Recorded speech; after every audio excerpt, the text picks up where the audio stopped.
लोग सुगर्स बोलते हैं। और शुगर की सैकराइड्स हम लोगों ने पढ़ा था, मोनोसैकराइड, ऑलिगोसैकराइड। और फिर मोनोसैकराइड में कार्बन के नंबर मिनिमम 3, मैक्सिमम 7, और 3 वाला ट्रायोज, 4 वाला, 5 वाला, 6 वाला, 7 वाला।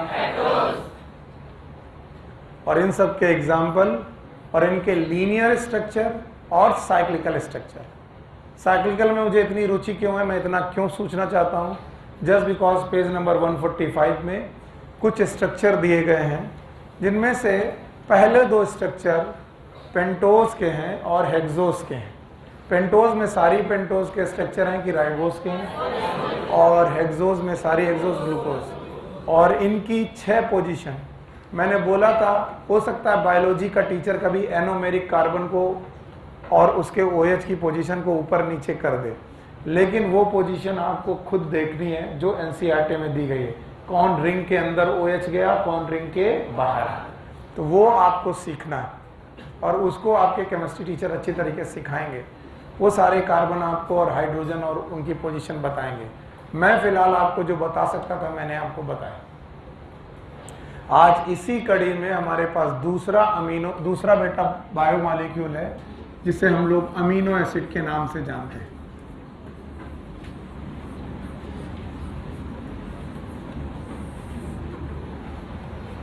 और पहला ही पॉइंट ये बताया जाता है कि amino acid they are derivative of methane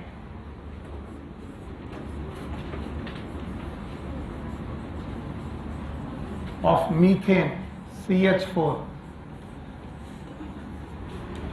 लेकिन with some special group, कुछ स्पेशल ग्रुप के साथ मीथेन के डेरिवेटिव्स आगे चल के बेटा अमीनो एसिड बनाते हैं। और उन्होंने मीथेन के चारों हाइड्रोजन आपके सामने रखे, एक हाइड्रोजन, दूसरा हाइड्रोजन, तीसरा हाइड्रोजन और चौथा हाइड्रोजन, और बोला कि जब भी आपको इस मीथेन से अमीनो एसिड बनाना है तो कुछ पेक्यूलियर पैटर्न फॉलो करने पड़ेंगे। एक ही कार्बन के चारों हाइड्रोजन को रिप्लेस करना है। एक ग्रुप है NH2, that is known as amino group. Amino group. दूसरे में मैंने हाइड्रोजन को रिप्लेस किया by COOH group, that is known as acid group. अब एक साथ पढ़िए,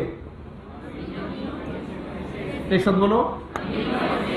तो there is amino group and acid group in different carbon और सेम कार्बन। तो ये बात याद रखना, ऐसा ना हो कि अमीनो ग्रुप भी हो और एसिड ग्रुप भी हो और 2 अलग अलग कार्बन में हो। मुझे एक ही कार्बन में अमीनो चाहिए, उसी में एसिड चाहिए। इसके अलावा एक H की जगह R चाहिए। R आप जानते हो इट इज एल्काइल ग्रुप और एराइल ग्रुप। अगर एरोमेटिक हुआ तो एराइल, और अगर एलिफेटिक हुआ तो alkyl. Alkyl group they are the carbon chain, और एक रहेगा H। तो basically not all amino acid, मैंने नहीं बोला not all amino acid, most of the amino acid are the chiral. कैसी हैं बताओ, ये और ये और ये और ये सब एक जैसे कि अलग अलग। क्या मैंने बोला all amino acid are chiral? ऐसा नहीं बोला। अब सुनो, ज्यादातर समय पर देखो, अच्छे बच्चे वो हैं जो कॉन्सेप्ट को समझने की कोशिश करते हैं। ज्यादातर समय पर इन 3 ग्रुप की पोजीशन चेंज नहीं होगी। चेंज NH2 की, H की, COH, because R is variable, ये कुछ भी हो सकता है, तो R वेरी करता जाएगा। और R के वेरिएशन के इनफाइनाइट तरीके हो सकते हैं। इनफाइनाइट वे से ये वेरी कर सकता है। अब देखना, कुछ लोग बोलेंगे सर आपने इनफाइनाइट वे की अमीनो एसिड पढ़ाई थी। मैंने ऐसा नहीं बोला। मैंने बोला कि R इनफाइनाइट तरीकों से बदल सकता है, लेकिन अमीनो एसिड अगर नेचुरल हैं, कैसी हैं, तो उनके R केवल 20 प्रकार से बदल सकते हैं, 20 टाइप से बदल सकते हैं। और इसीलिए amino acid are 20 amino acid. कितनी अमीनो एसिड है? तो वैसे पॉसिबिलिटी तो बेटा इनफाइनाइट है, इनडेफिनिट है, इनफाइनाइट है, कितना भी आर का कार्बन बढ़ा दो, लेकिन इन नेचुरल कंडीशन नेचर में हमारे पास केवल 20 अमीनो एसिड है। तो इतना पढ़ाने के बाद जो बच्चा इन चारों ग्रुप को ध्यान सुन लेगा, एक ही कार्बन में NH2 हो, उसी कार्बन में COH हो, उसी कार्बन में H हो, and the same carbon it will have alkyl group. याद रखना, हमने जब पढ़ा था, आपको भी पढ़ाया गया होगा, COH ग्रुप के बाद वाला कार्बन इज अल्फा कार्बन। तो याद रखना, अल्फा कार्बन पर ही सब कुछ है। अल्फा कार्बन पर एल्काइल ग्रुप है, अल्फा कार्बन पर NH2 ग्रुप है, and that's why sometime these amino acid are also known as alpha amino. Why alpha amino?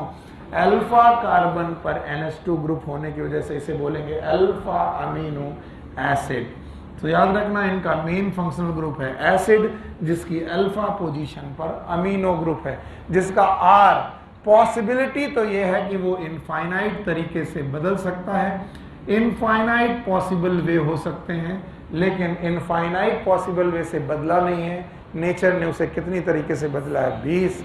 इसलिए नेचर में कितनी बेटा अमीनो एसिड है? 20 अमीनो एसिड है।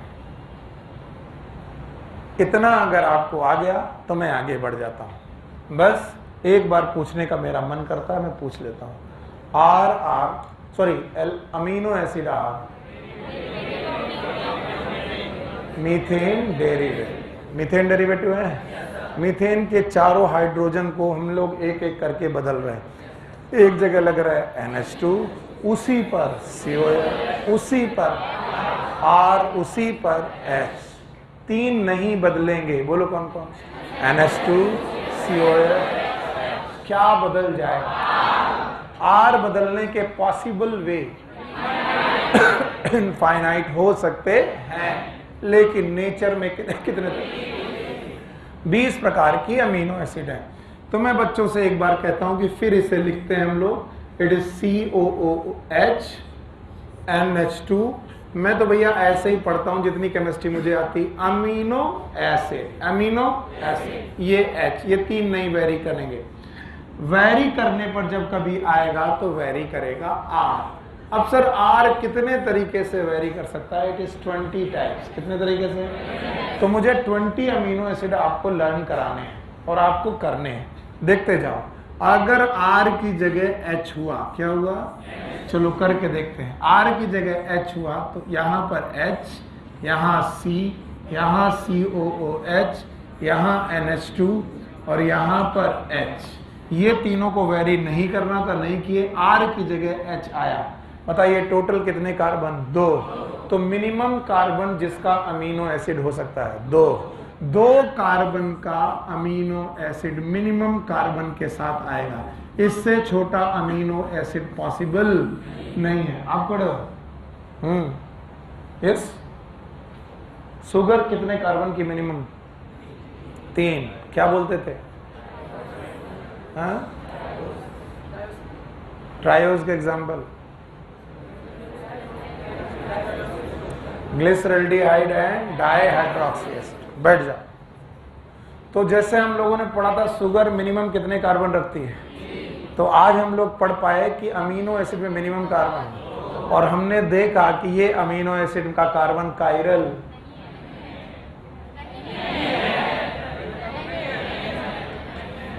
जुड़ा ही है, बेचारी बांध रही है, और तुम देख रही हो कैसे बांध रही है।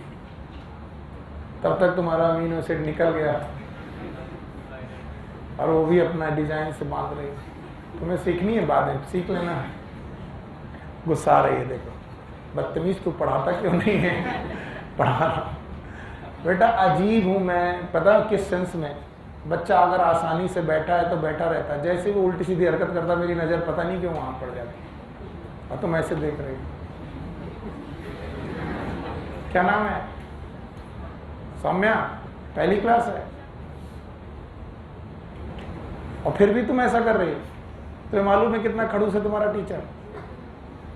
आओ R की यहां पर क्या लगाया NH2, यहां पर यहां R था, R की जगह H, तो मिनिमम कितने कार्बन, R की जगह H आया तो ऐसे अमीनो एसिड का नाम ग्लाइसिन। फिर से बोलो, it is the simplest amino acid. आपकी एनसीईआरटी में दिया है, आप ध्यान से सुन लीजिए, सिंपलेस्ट अमीनो एसिड, इससे सिंपल अमीनो एसिड दुनिया में नहीं है, नेचर में, नेचुरली सिंपलेस्ट अमीनो एसिड।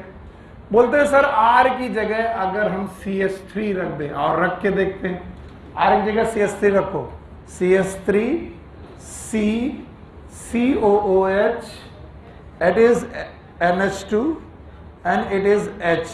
ये तीन वेरी नहीं करने हैं, वेरी R किया, R की जगह CH3 रखा, इसका नाम है एलानिन।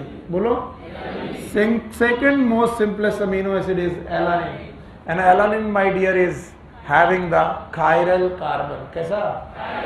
सो एलानिन में कायरल कार्बन है। बोले R की जगह सर CH2OH रख देते हैं, चलो CH2OH methyl hydroxide, C okay COOH NH2 and H। अब की बार R की जगह बड़ा ग्रुप रखा, नाम है CH2OH, इसे बोलेंगे सीरीन। देखो बेटा, तुम गुस्सा करो या कुछ भी करो, मैं 20 अमीनो एसिड तुमसे पूछूंगा, 20 में 3 आपको आ गई, 17 बची हैं, तो मैं एक एक करके बताता जाऊंगा। R की जगह H तो glycine, it is the simplest amino acid, glycine.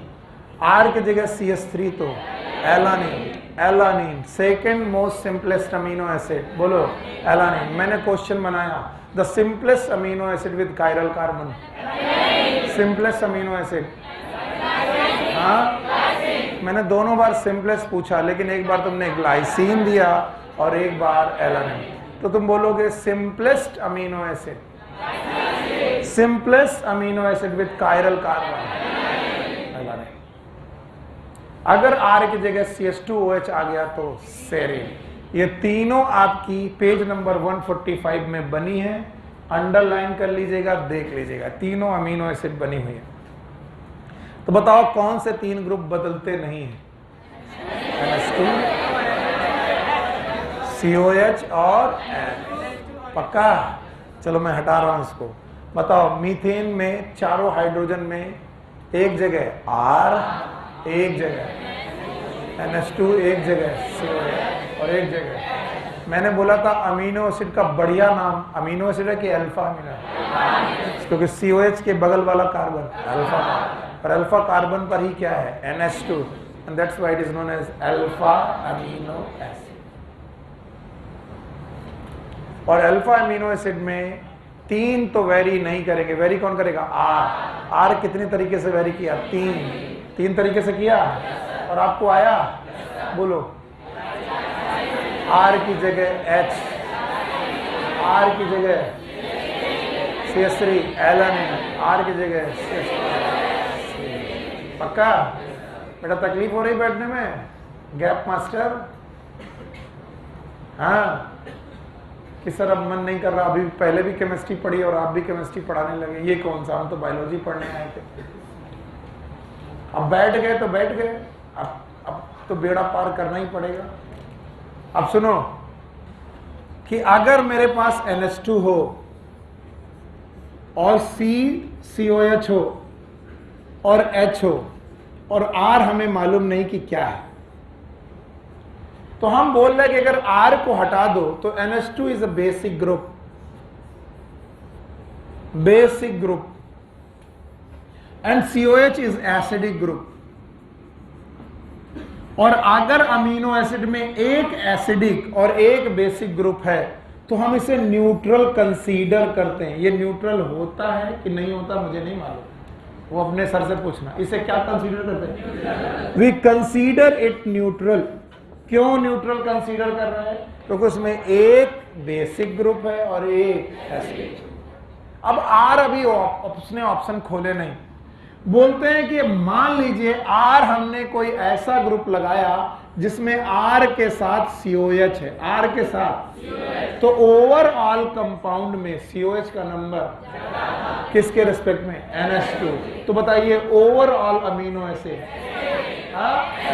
तो अगर मैं इसे बोलूं कि कुछ अमीनो एसिड R में COH होने की वजह से एसिडिक हो जाती हैं, या फिर किसी एसिडिक ग्रुप के होने की वजह से, किसी भी कि वो होने की वजह से उनका नेचर कैसा हो जाता है? एसिडिक। तो आपको कुछ एसिडिक अमीनो एसिड के नाम मालूम होने चाहिए। 2 नाम मैं आपको बता रहा हूं, इनमें से एक का नाम है एस्पार्टिक एसिड। बोलो क्या नाम है? Aspartic acid. और एक का नाम है ग्लूटामिक एसिड। तो बेटा ये दोनों अमीनो एसिड भी आपको लर्न करने हैं। 3 और 2 5 अमीनो एसिड हो चुके हैं। पांचों के नाम: ग्लाइसिन, एलानिन, सीरीन, और इसके बाद एस्पार्टिक एसिड एंड ग्लूटामिक। और अगर यही कॉन्सेप्ट मैं दोबारा फिर से लिखूं कि मान लीजिए एक NH2 ग्रुप है, एक CCOH ग्रुप है और एक H ग्रुप है, इन 3 को तो वेरी नहीं कर सकते। R के साथ कोई बेसिक ग्रुप लगा हुआ है, R itself is a basic, क्योंकि ये वेरिएबल। तो बताओ बेसिक लोगों का नंबर घटा कि बढ़ गया? हाँ? और बेटा एसिडिक का बेसिक के रेस्पेक्ट में कम हो गया। बताइए ये अमीनो एसिड क्या कहलाएगा? तो there are some amino acid are basic in nature. कुछ अमीनो एसिड है जो बेसिक है। इनके 3 नाम हैं। वन इज लाइसिन, लाइसिन, इस बार पूछा गया, और एक कौन? आर्जिनिन, और एक है हिस्टिडिन। इस बार पूछा गया था, कौन सा? लाइसिन। अब आपने ध्यान से सुना नहीं, टोटल हो गए 8। मुझे 8 अमीनो एसिड के नाम चाहिए बिना रटे। Glycine, alanine, serine, aspartic acid, glutamic acid, lysine, arginine, histidine. ऐਵੇਂ ही पूछा मैंने कि अगर मैं बेटा, अगर मैं तुमसे पूछूं, मैं इस कॉन्सेप्ट की बेसिस पर तुमसे पूछूं कि NH2, C, COOH और H और H ये कौन सा अमीनो एसिड है? पता नहीं। हाँ? तो मैं बोलूं इसमें एक एसिडिक और एक बेसिक, ये वाला और ये वाला, तो बताइए क्या कंसीडर किया जाएगा? न्यूट्रल। तो क्या ग्लाइसिन एक न्यूट्रल अमीनो एसिड है? यस। अब आप कहोगे सर एनसीईआरटी में नहीं दिया। नहीं दिया होगा, बाढ़ में जाए। एलानिन एक, अरे एलानिन एक न्यूट्रल अमीनो एसिड है, पर मैं इन दोनों के नाम लिख चुका हूं और मुझे नाम गिनना है। टोटल कितने हो गए? 8। तो न्यूट्रल में इन दोनों के अलावा 3 लोग और हैं। कितने लोग हैं? तो टोटल कितने अमीनो एसिड हैं न्यूट्रल? 5, जिनमें 2 के मैं नाम नहीं लिखने जा रहा हूं। कौन कौन? लाइसिन, एलानिन, क्योंकि लिख चुका हूं। अब 5 न्यूट्रल अमीनो एसिड में से एक अमीनो एसिड आपकी बुक में लिखा है, इट इज वैलीन। बोलो क्या लिखा है? तो बताओ वैलीन अमीनो एसिड कैसा है? और मैं 2 लोगों के नाम बताऊंगा, एक ल्यूसीन और उनकी एक बहन जी आइसोल्यूसिन। Leucine, isoleucine. तो कभी पूछा जाए 5 न्यूट्रल अमीनो एसिड के नाम बताओ, बता पाओगे? बोलो। Glycine, alanine, valine, leucine, isoleucine. ये एनसीईआरटी में दिया कि नहीं दिया? नहीं दिया। ये वाला नहीं दिया, ये वाला दिया है। अगर आप एनसीईआरटी पढ़ोगे तो आपको केवल valine as a neutral amino acid दिया है। इसका मतलब केवल वैलीन न्यूट्रल एसिड हो ऐसा जरूरी नहीं। तो हमने तो 8 में 3 जोड़ दिए, टोटल कितने? 11। तो अब फिर से मैं एक काम करूंगा, आपको बुरा लगे भरा लगे, 11 अमीनो एसिड एक साथ मुझे बोलेंगे। बोलेंगे आप? चलो बोलो। ग्लाइसिन, इधर मत देखा करो। Glycine, alanine, serine, aspartic acid, glutamic acid, lysine, arginine, histidine, valine, leucine. हो गया? सर नहीं हुआ, आया? हाँ, अब इसे बाय बाय करते हैं। अगर कोई बच्चा ग्रुप ही पकड़ लेगा तो कभी नहीं भूलेगा। आर की जगह एच, CS3, CS2OS, 3 निकल गए। दूसरा group acidic, aspartic acid, glutamic acid. वो तो खुद ही अपना नाम एसिड बोल रहे। Now basic, lysine, arginine, histidine. फिर से lysine, arginine, histidine. Okay, acidic हो गया, बेसिक हो गया। Neutral, valine, leucine, isolate. 3, 2, 5, 3, 8, 3, 11। Okay, इसके बाद एनसीईआरटी बोलती है there are some aromatic amino acid. ज्यादा केमिस्ट्री मुझे नहीं आती, लेकिन मुझे इतना मालूम है कि कहीं पर भी बेंजीन का नाम चल जाए तो बताओ, बेंजीन एक एलिफेटिक कंपाउंड कि एरोमेटिक? सर एरोमेटिक, ये बेंजीन है। लेकिन मैं इसी कंपाउंड में अगर ये लगा दूं, इस ग्रुप का नाम फिनॉल, ये एल्काइल है कि फिनाइल है? अरे इतनी केमिस्ट्री तो तुमको बहुत पहले से आती है, हम कोई नई चीज थोड़ी ना पढ़ा रहे। बोलो क्या है? फिनाइल। ये बेंजीन का ग्रुप है, carbon containing, that is known as phenyl. चलिए इधर देखिए, अब मैं कुछ करने जा रहा हूं, मेरी मदद करिए। चलिए, C की के बाद COOH, यहां पर है NH2, ये वेरी नहीं करना, और यहां पर है H, यहां लगाया मैंने CH3। बुलाओ ये क्या है? भूल गए। अगर मैं इसका H एक कम कर दूं, CH2, और इसमें लगा दूं फेनाइल ग्रुप। कौन सा ग्रुप? बताओ ये कौन सा ग्रुप? फेनाइल। फेनाइल ना होता तो क्या थी? एलानिन। तो पूरा नाम। अब बताओ, फेनाइल एलानिन जैसे ही बनी, क्या इसको रटने की जरूरत है कि इसमें बेंजीन है? बेंजीन है। फेनाइल एलानिन में अगर बेंजीन का ग्रुप है तो ये कैसी होगी? कैसी होगी? तो बताओ मुझे, कोई बोले एरोमेटिक अमीनो एसिड का सर नाम नहीं पता चल पा रहा, बोलो कौन सा? Phenyl alanine. Phenyl alanine. खड़े हुआ। Yes yes yes. क्या नाम है आपका? हाँ, पहली क्लास है, पढ़ चुके हो? ऐसे ही मैंने कभी नहीं पढ़ाया तुमको, बस ऐਵੇਂ ही पूछ रहा हूं। तुमने कभी फेनाइल क्यूटोन्यूरिया नाम डिसीज सुनी है? अगर नहीं सुनी तो तुम्हें बताया गया होगा कि फेनाइल एलानिन किसमें चेंज होता है? टायरोसिन। फिर से बोलो। तो फेनाइल एलानिन अगर एरोमेटिक है, कैसा है? तो टायरोसिन भी क्या होगा? एरोमेटिक। तुमने नहीं पढ़ी, याद नहीं है? फेनाइल क्यूटोन्यूरिया। चलो अब की बार जेनेटिक्स मत छोड़ना, क्लास पढ़ना, बैठो। तो याद रखना, फेनाइल एलानिन के अलावा there is one more molecule, it is known as tyrosine. Tyrosine is a aromatic compound. Tyrosine के अलावा there is one more molecule, it is known as tryptophan. tryptophan का भी नाम बेटा एरोमेटिक में लिया जाता है। तो 11 में 3 जोड़ो, कितने हो गए? 14। एक साथ 14। आपको बुरा लगेगा, आपको मालूम, मुझे मालूम है बुरा लगेगा। एक साथ 14 बोलने हैं और बिना देखे बोलने हैं, वही लोग अच्छे लोग होंगे। बोलो। Glycine, alanine, serine, aspartic acid, glutamic acid, lysine, arginine, histidine, valine, leucine, isolate, aromatic. बताओ कौन सा? Phenylalanine, tyrosine, tryptophan. Total कितने हो गए? 14।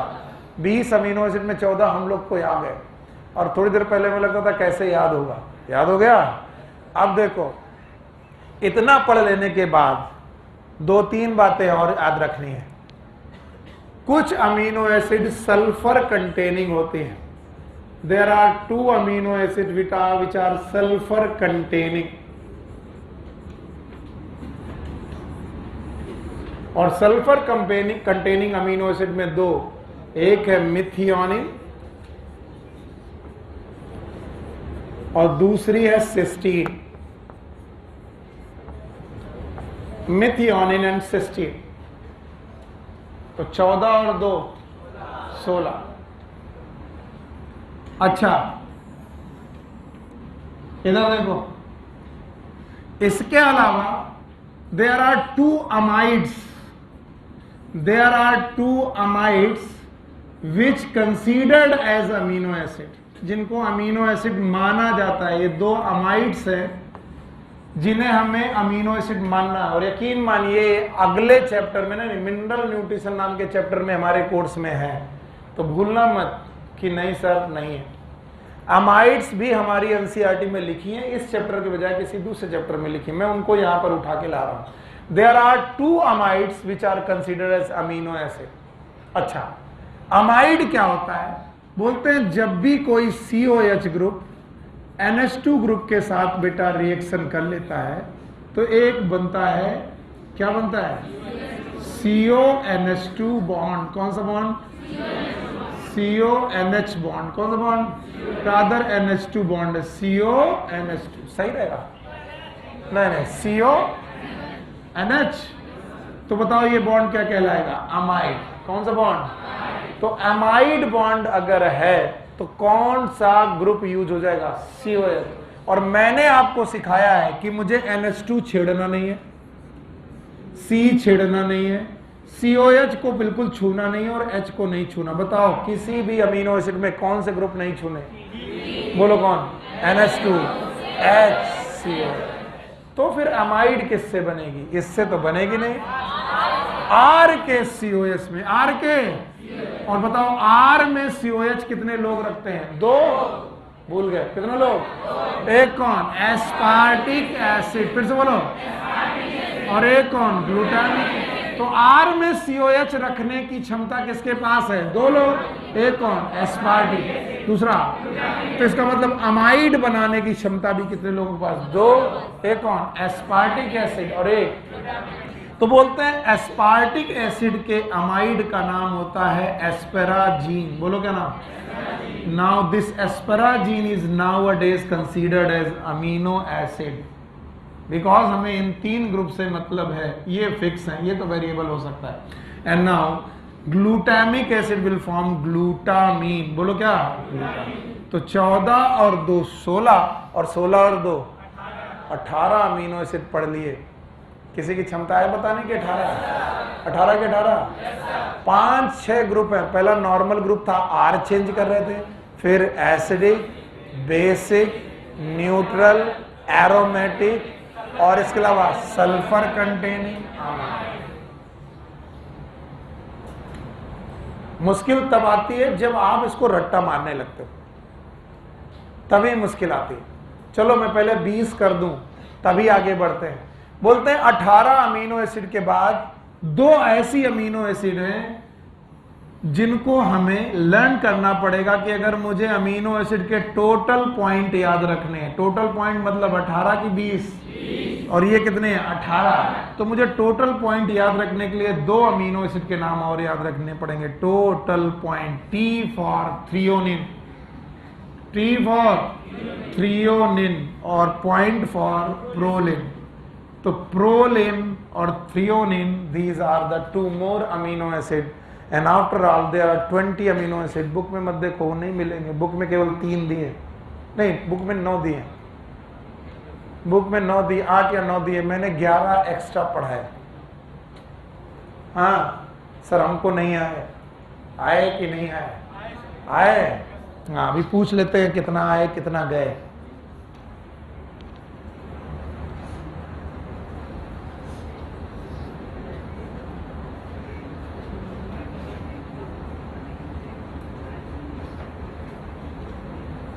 कल सुना है भारत बंद है,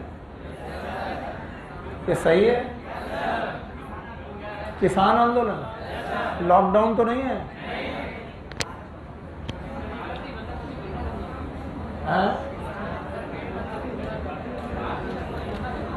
तो भारत बंद होने पर क्या होगा? कोचिंग नहीं बंद होगी। कोचिंग क्यों बंद होगी? भारत बंद तो बंद, किसान अपना काम करें, बच्चे अपना काम कर रहे हैं, और ये बात किसी को मालूम चल गई तो डंडे पड़ेंगे, पता नहीं क्या होगा। हटा दें। अब देखते हैं नोटबुक बंद करने के बाद 20 अमीनो एसिड के नाम कितने बच्चे बता पाएंगे। बातें नहीं करो मेरे बच्चे, क्यों बतियाते हो? अगर आपको आता है तो क्लास में मत आओ, टाइम अपना बचाओ, कुछ और करो। आर की जगह एच, मम्मी का समय का नोटबुक और बुक देखी तो आर की जगह एच, एक हो गया, सबको आता है। आर की जगह CH3, आर की जगह CH2OS, 3 NCERT में दिए, ये हमको आ गए। एसिडिक, एस्पार्टिक, एस्पार्टिक की जगह 5 हो गए। Basic, lysine, arginine, histidine, lysine, arginine, histidine, 5 हो गए।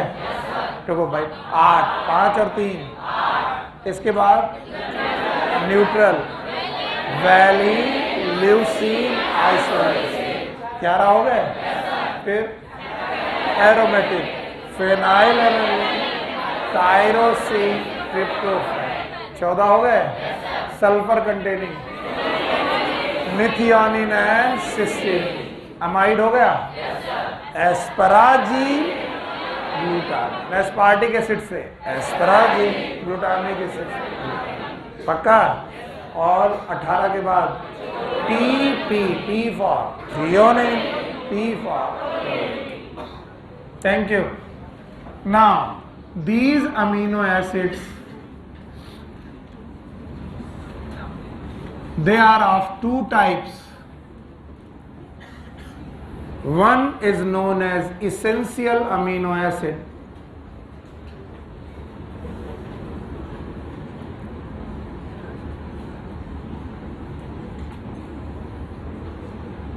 दूसरे तरीके के अमीनो एसिड हैं जिन्हें हम बोलेंगे non essential amino acid.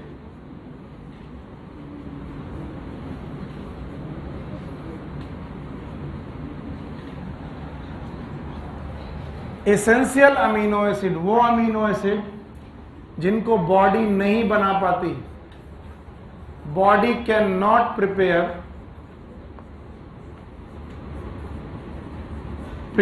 these amino acid. So these amino acid are taken from food.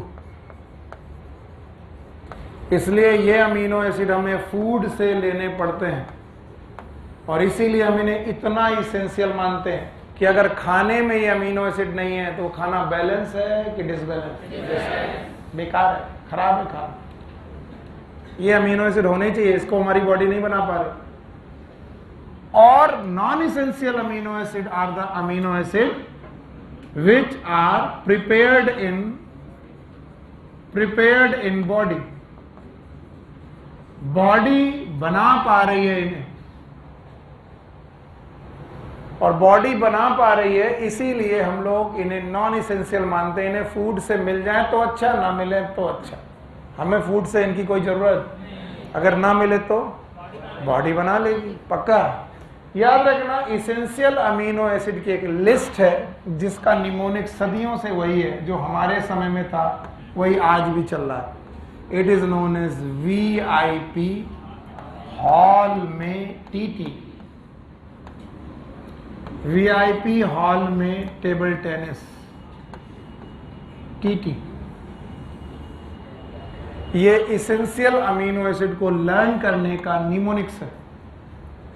VIP hall में TT, जिसमें से हर एक का full form V for valine, valine एक इसेंशियल अमीनो एसिड है। I फॉर आइसोल्यूसिन, आइसोल्यूसिन एक essential amino acid है। P for phenyl alanine, phenyl alanine ये एक इसेंशियल अमीनो एसिड है। H फॉर हिस्टिडिन,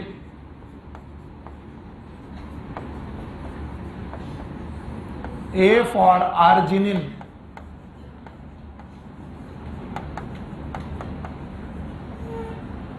एलानिन नहीं है, arginine. L for leucine, L for lysine, Me for methionine,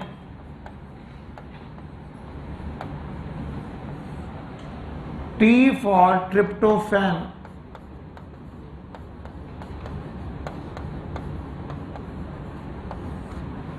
and T for threonine. Tyrosine का नाम मत लेना, टायरोसिन बॉडी बना लेती है, फेनाइल एलानिन से टायरोसिन बन जाता है। तो थ्रियोनिन, ये 10 अमीनो एसिड हैं, 1 2 3 4 5 6 7 8 9 10। 20 में से 10 ऐसी हैं जो इसेंशियल हैं। वीआईपी हॉल में टीटी,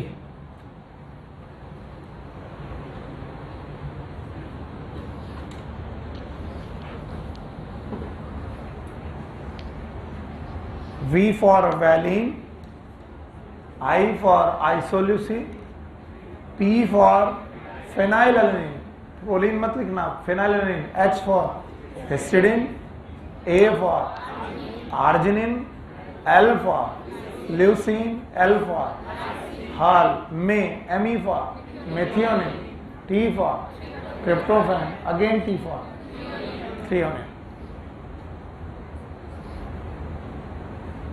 वीआईपी हॉल में टीटी। इनमें से ये जो HA हैं, इन दोनों को फिर से देखो, HA हॉल में HA, they are semi essential, आधी इसेंशियल है। तो ये क्वेश्चन कई बार पूछा गया है, which of the following is semi essential, या इन्हीं को हम लोग बोलते हैं सेमी इंडिस्पेंसिबल।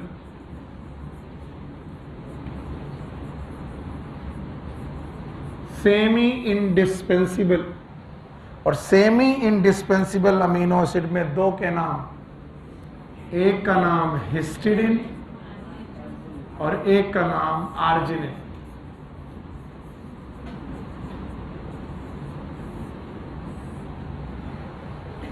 आधी इसेंशियल क्यों है? क्योंकि इनका आधा पार्ट खाने से चाहिए और बाकी पार्ट ये खुद बना लेती, कौन? Body. And that's why they are semi essential. Full essential की सेमी इसेंशियल? सेमी इसेंशियल में दो के नाम बताओ, हिस्टिडिन एंड आर्जिनिन। तो वीआईपी हॉल में टीटी में हॉल में HA इज इसेंशियल और semi essential. These are the semi essential amino acid.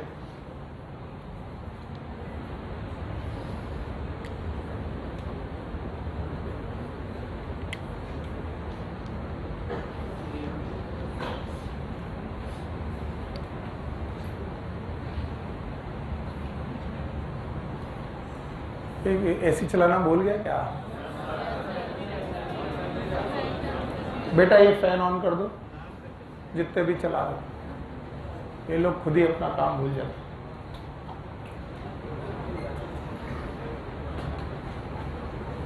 अब जवाब दो, अमीनो एसिड कितने प्रकार के?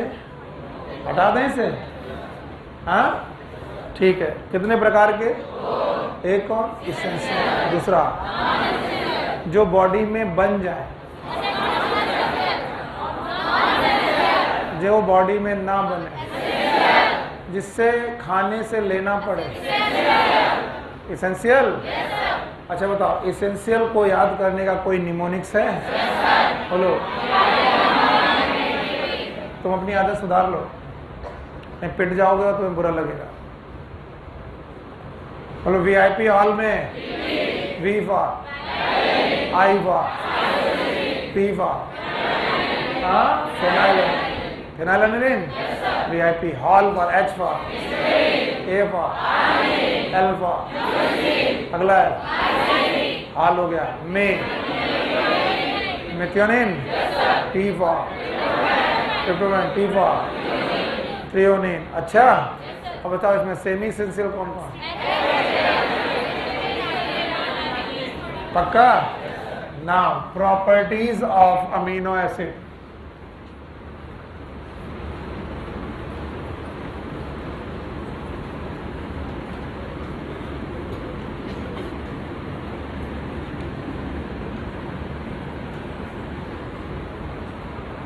बोलते हैं अमीनो एसिड में दो मेन फंक्शनल ग्रुप दिखाई पड़ते हैं, एक NH2 और एक COH। R चूंकि वेरिएबल है इसलिए हम उसके बारे में श्योर नहीं है, और H हमें नॉर्मल ग्रुप लगता है। तो अमीनो एसिड में जो भी प्रॉपर्टीज हैं वो इन दोनों ग्रुप की वजह से, जितनी भी प्रॉपर्टीज हैं दीज आर बेसिक प्रॉपर्टी,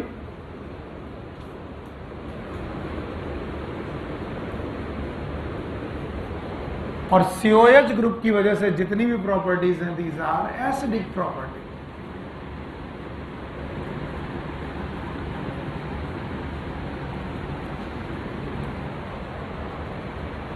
तो हमारे पास बेसिक और एसिडिक प्रॉपर्टी दोनों तरीके की प्रॉपर्टीज हैं अमीनो एसिड की।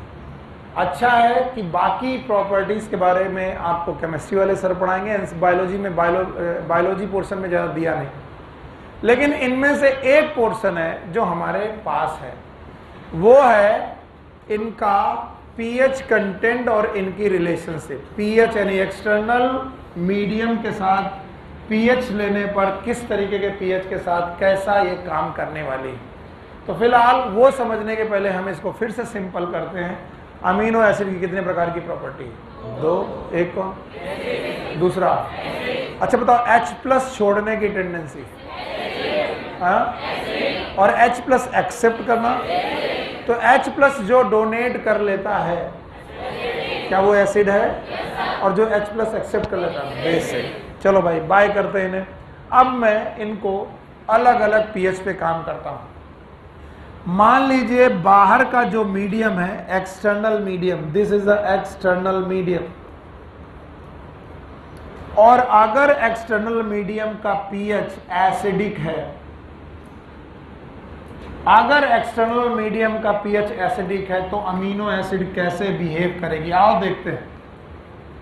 बोलते हैं अमीनो एसिड में NH2 है, C है, COH है, और R है और H है। बाकी किसी को फर्क नहीं पड़ता सर आप क्या लेकर, बताइए। इसमें एसिडिक ग्रुप भी है और बेसिक। बाहर का मीडियम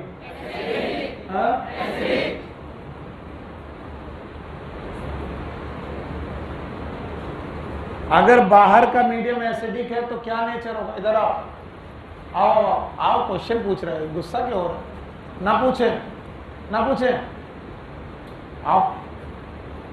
कह रहा कि आप जबरदस्ती बैठे थे, पूछ लिया क्वेश्चन। बेटा मुझे केमिस्ट्री नहीं आती ना इसलिए पूछ रहा हूँ, आओ। गुस्सा थोड़ी ना हो तुमसे, इतने बढ़िया गोलू मोलू बच्चे हो तुम। हाँ बस आप बताओ, यहाँ से हमारी तुम्हारी आवाज सुनाई पड़ेगी इसलिए यहाँ बुलाया। पास आ जाओगे तो थप्पड़ पड़ सकता है, इसलिए वहीं रहो। बताओ बेटा, मीडियम एसिडिक है, इसका मतलब मीडियम का नेचर क्या है? H+ डोनेट करने का कि एक्सेप्ट करने का? हाँ, यानी मीडियम का नेचर है कि वो क्या डोनेट करे, किसको? हाँ, अरे पूरे ग्रुप को। पूरे ग्रुप में H+ लेने की टेंडेंसी किसकी है? क्यों? क्योंकि बेसिक ग्रुप H+ एक्सेप्ट करता है। तो अगर मैंने एसिडिक पीएच पे रखा तो क्या ये H+ एक्सेप्ट करेगा? और क्या बनाएगा? NH3+। फिर से बोलो, एनायन की कैटायन। बस तुम्हें केवल ऐसे मूव किया ताकि तुम सो ना, अब दीवार पे टेक मत लेना, जाओ। एसिडिक मीडियम में अमीनो एसिड कैटायन की तरह बिहेव करते हैं, और जिसमें इनके पास NH3+ ग्रुप होगा। आइए दूसरी जगह पर देखते हैं। अगर मैं किसी अमीनो एसिड को बेसिक एक्सटर्नल मीडियम में रख दूं, बेसिक पीएच पे रख दूं, अगर मैं बेसिक पीएच पे किसी भी अमीनो एसिड को रख दूं तब क्या होगा? देखते हैं भाई क्या होगा। NH2COOH और ये रहा R, ये रहा H। अब बताओ एक्सटर्नल मीडियम की टेंडेंसी H+ डोनेट की एक्सेप्ट? हाँ, तो जब ये एक्सेप्ट करेगा तो कोई डोनेट करे। कौन डोनेट करे? Amino acid. और अमीनो एसिड में कौन सा? NH2 COH। COH ग्रुप जब डोनेट करेगा, जब COH ग्रुप डोनेट करेगा तो क्या आएगा? CO में। बताओ कैटायन की एनायन। तो अब मुझे चिल्ला के तो बता ही दो, बताओ एसिडिक पीएच पर ये कैटायन की एनायन और बेसिक पर एनायन। अब इसके बाद इनका एक आइसो इलेक्ट्रिक पॉइंट होता है, आइसो इलेक्ट्रिक पॉइंट। ये हर अमीनो एसिड का अलग अलग होता है। कुछ लोग कहते हैं सर क्या ये 7 होता है? No, isoelectric point is a pH, is a pH. Isoelectric point is a at which amino acid behave cation and anion both, यानी कैटायन और एनायन अलग अलग ग्रुप में, अलग अलग मॉलिक्यूल में कि सेम में? हाँ, सेम में। तो what is iso electric point? This is a pH at which amino acid behave like zwitter ion. कैसा? जरा देखने की कोशिश करिएगा। हेयर ये वाला ग्रुप NH2 है और ये वाला ग्रुप COH है। इसने H+ डोनेट किया तो इन्होंने पकड़ लिया NH3+, और इन्होंने डोनेट किया तो ये माइनस, और ये रहा R, ये रहा H। ये कैटायन और ये एनायन एक ही मॉलिक्यूल में कि अलग अलग? और इस तरीके के आयन का नाम ज्विटर आयन। और बोलते हैं ज्विटर आयन किस पीएच पर होगा? सर ज्विटर आयन की पीएच कोई फिक्स पीएच? हर अमीनो एसिड का आइसो इलेक्ट्रिक पॉइंट सेम कि अलग अलग? अलग अलग। तो what is iso electric point? मजा नहीं आया। What is iso electric point? It is a pH at which any amino acid it will be higher zwitter ion. And what is zwitter ion? When cation and anion coexist in same molecule. एक ही molecule में cation हो और उसी में anion. कुछ लोग इसे neutral ion बोलते हैं। होगा, आप लोग न्यूट्रल आयन बोलेंगे कि ज्विटर आयन? ज्विटर आयन की डेफिनेशन क्या होगी? When there is cation and anion they coexist. कुछ लोग और भी डेफिनेशन बोलते हैं। मुझे केमिस्ट्री ज़्यादा आती नहीं इसलिए सॉरी बोलते हुए बोल रहा हूँ, ये कुछ लोगों का बोलना है। इनका मानना है कि ये zwitter ion is a racemic mixture. कैसा मिक्सचर है? Of cation and anion. अब रैसमिक मिक्सचर तुम जानते हो? What is racemic mixture? दोनों की मोलर कंसंट्रेशन सिमिलर कि डिसिमिलर? पक्का? कैटायन और एनायन की मोलर कंसंट्रेशन अगर सेम हो तो क्या कहलाता है? रैसमिक। पर भैया हमने ऐसा नहीं बोला, क्योंकि एनसीईआरटी ऐसा नहीं बोलती। एनसीईआरटी बोलती है कि when the cation and anion coexist in same molecule in.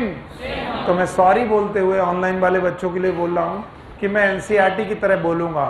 What is zwitter ion? When cation and anion it exists in one molecule। ऐसा लगता है कि उसी ने H+ छोड़ा और उसी ने H+ एक्सेप्ट, और ये 7 pH पर होगा। ये जिस भी pH पर होगा उसका नाम। और आइसो इलेक्ट्रिक पॉइंट हर बार फिक्स है कि वेरी करे? तो 20 अमीनो एसिड का आइसो इलेक्ट्रिक पॉइंट सबका एक जैसा कि अलग अलग? तो what is iso electric point? बोलो। It is a pH of external medium. बोलो। pH of external medium at which amino acid exists as zwitter ion। बोलो कौन सा है? ज्विटर आयन की तरह जब एग्जिस्ट करेगा, इस तरीके की pH को हम लोग आइसो इलेक्ट्रिक पॉइंट बोलते हैं। इससे ज्यादा आपकी एनसीईआरटी में कुछ नहीं दिया। इससे ज्यादा अगर कुछ पढ़ना है तो फिर आपको केमिस्ट्री वाले सर पढ़े। चलो एक बार बोल दो, हटा दें इसे। बोलो, अब सोच के बोलना। अगर पीएच एक्सटर्नल मीडियम की पीएच एसिडिक है, कैसी है? किसके रेस्पेक्ट में? पीएच स्केल के रेस्पेक्ट में कि अमीनो एसिड? हाँ, पीएच स्केल के रेस्पेक्ट में नहीं। किसके?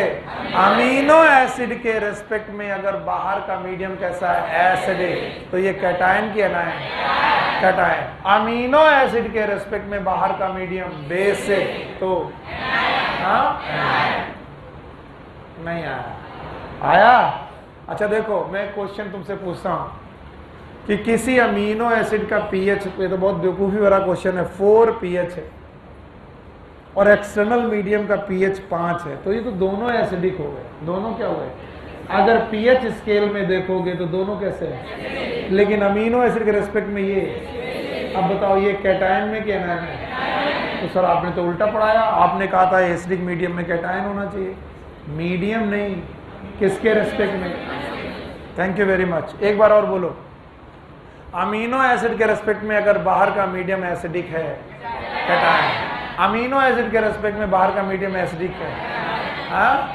और अमीनो एसिड पर कभी कभी एक आइसो इलेक्ट्रिक पॉइंट होता है। क्या होता है? और वो ऐसा पीएच है जिस पर कैटायन एंड एनायन अलग अलग मॉलिक्यूल में कि एक ही सेम मॉलिक्यूल में कोई एग्जिस्ट करते हैं। और कुछ लोग इसे न्यूट्रल आयन बोलते हैं। अजीब बात है, आयन भी बोल रहे हो, न्यूट्रल भी बोल रहे हो, कैसा नाम ले रहे हो? सुनील सर केमिस्ट्री नहीं आती, इसीलिए मैं माफ़ी मांगते हुए बोलता हूँ भैया, न्यूट्रल आयन की ज्विटर आयन? तो जो उसका नाम बढ़िया वाला है वो न्यूट्रल आयन है कि ज्विटर?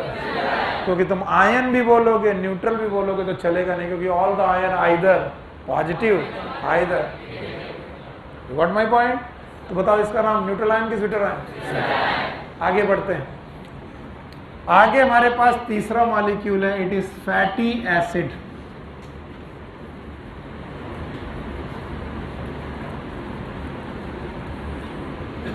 तो बताओ बेटा, हम लोग कितने मॉलिक्यूल पढ़ चुके अब तक? 2। एक कौन? सुगर्स। दूसरा कौन? अब पढ़ने जा रहे हैं फैटी एसिड की बजाय हम लोग इसे पूरा पढ़े एज अ लिपिड। तीसरा biomolecule is a lipid. I am very much sorry, इसे लिपिड के रूप में बोलेंगे। सो बोलते हैं what are the lipids? Lipids are generally, are always और generally, are generally water insoluble biomolecule.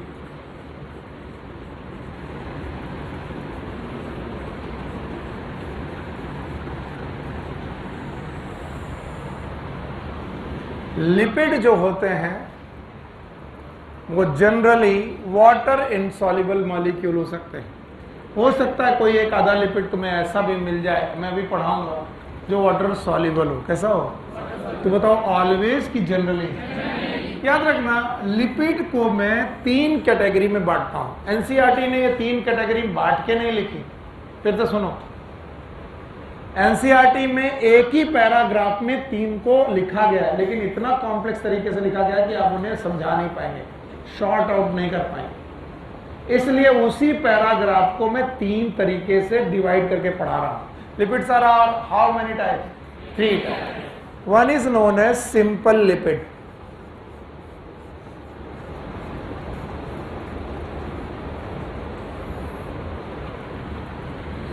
दूसरे लिपिड हैं जिन्हें हम बोलेंगे कॉम्प्लेक्स लिपिड।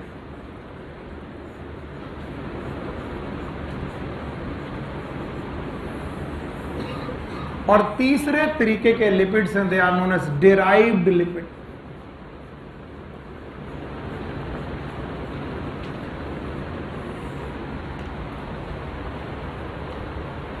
और आपको ये एकदम क्लासिफिकेशन आना चाहिए।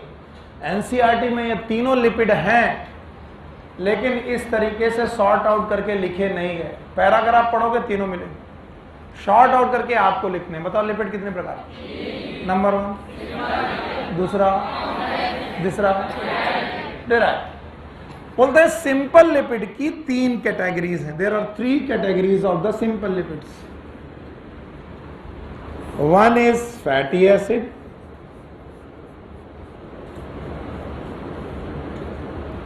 two is glycerols, and third is glycerides.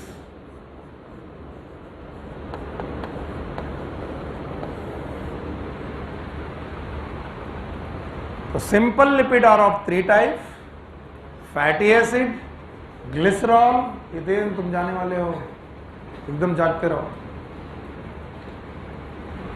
Simple lipid कितने प्रकार के? 1 इज फैटी एसिड, ग्लिसरॉल। इसे लॉक करते हैं, इतना असर पढ़ा दें। कॉम्प्लेक्स लिपिड का मतलब है lipid plus non lipid portion एक साथ आने लगे, लिपिड और नॉन लिपिड पोर्शन एक साथ आने लगे। जैसे हितेन खड़े हो, SCR, कौन? SER, what is SER? Smooth endoplasmic reticulum, याद है? ये बनाता था लिपिड, क्या बनाता था? और ये जाते थे गोल्गी बॉडी में, जाते थे, क्या बनते थे? हाँ, तो बताओ ग्लाइकोलिपिड में ग्लाइको इज लिपिड और नॉन लिपिड? ग्लाइको मतलब कार्बोहाइड्रेट, फिर से बोलो, और साथ में कौन? लिपिड। तो बताओ सिंपल है कि कॉम्प्लेक्स? हाँ, तो कोई बोले ग्लाइकोलिपिड इज सिंपल लिपिड और कॉम्प्लेक्स लिपिड? Complex lipid. इसके अलावा फॉस्फोलिपिड, बोलो कौन? अगर फॉस्फोरिक एसिड लिपिड में जुड़ जाए तो बताओ कौन सा लिपिड? तो इसमें लिपिड के साथ, बोलोगे नहीं तो कैसे आएगा? लिपिड के साथ दो चीजें हो तो सिंपल होगा कि कॉम्प्लेक्स? सुना नहीं बेटा? लिपिड की कितनी कैटेगरी? 3, बोलो कौन? Simple lipid, complex lipid, derived. What? Simple lipid के कितने पार्ट? नंबर 1 ग्लिसरॉल, पक्का? Complex lipid, lipid plus non lipid आपस में जुड़ गए, तो बस दो अलग अलग लोग आपस में जुड़ गए, तो वो दोनों लोग सिंपल हो गए कि कॉम्प्लेक्स? बताओ, इसका नाम ग्लाइकोलिपिड, फॉस्फेट, इनके एग्जांपल। और बोलते हैं सिंपल लिपिड और कॉम्प्लेक्स लिपिड के हाइड्रोलिसिस करने पर, ज्यादातर समय पर सिंपल लिपिड की हाइड्रोलिसिस करने पर, सिंपल लिपिड की हाइड्रोलिसिस करने पर लिपिड पैदा हो जाते हैं। ये लिपिड बेटा किससे डेराइव हुए हैं? सिंपल लिपिड की क्या की? तो जो लिपिड डेराइव हुआ उसका नाम डेराइव। तो derive lipid are the derived from by the act of, और इसके एग्जाम्पल में है कोलेस्टेरॉल, बोलो क्या है? और भाइयों बहनों, मैं तुम्हें बताता जाऊं, जिसमें मैं गोला लगाता जाऊंगा ये पैराग्राफ में आपको मिलेंगे। फैटी एसिड आपके कोर्स में है, ग्लिसरॉल आपके कोर्स में है, ग्लिसराइड आपके कोर्स में है, कॉम्प्लेक्स लिपिड में फॉस्फोलिपिड आपके कोर्स में है यहीं पर, और कोलेस्ट्रॉल आपके कोर्स में है। एक छोटे से पैराग्राफ में इतने मॉलिक्यूल लिख दिए गए हैं, बोलो कौन कौन? Fatty acid, glycerol, glyceride, phospholipid, cholesterol, पर उनका सीक्वेंस सही से नहीं लिखा गया, इसलिए मैंने उन्हें सीक्वेंस में पढ़ाना चाहा। क्या तुम्हें सीक्वेंस याद रहेगा? बताओ, लिपिड कितने प्रकार के? Lipid are always water soluble, always की generally, lipid are generally water soluble के इनसॉल्युबल। ओके, बताओ कितने ग्रुप में? तीनों दिख रहा है? पहला, दूसरा, तीसरा। सिंपल में कितने? Number 1 glycerol. कॉम्प्लेक्स में बहुत है, बहुत है, 2 मैंने बताए, बहुत है, याद रखना, 1-2 है कि बहुत? पर आपकी बुक में केवल 1 दिया, बोलो कौन? फॉस्फोल। ग्लाइको भी नहीं दिया, मैंने ग्लाइको जबरदस्ती पढ़ाया। और बताओ डेराइव लिपिड में कोलेस्ट्रॉल कैसे आएगा? Hydrolysis of simple. तो जो सिंपल लिपिड से डेराइव हो जाए that is known as derive lipid. तो तुम्हें नहीं लगता कि पहले हमें क्या पढ़ना चाहिए? नहीं पढ़ना चाहिए? चलो आओ भाई, सिंपल लिपिड को डिटेल में पढ़ते हैं, बाय बाय करते हैं इसे। चलो, simple lipids,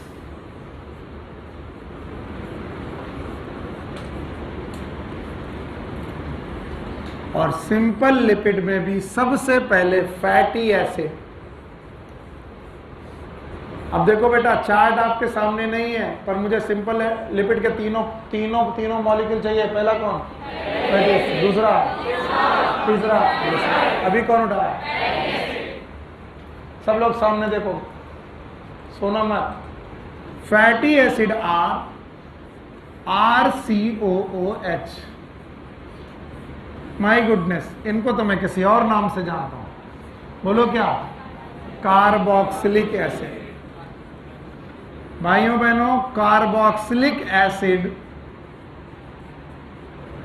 they are considered as fatty acid.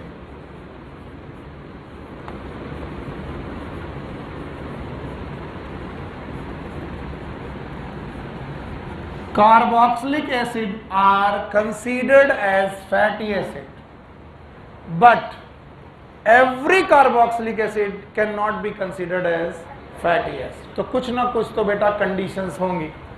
बोलते हैं अगर R में कार्बन का नंबर ऑफ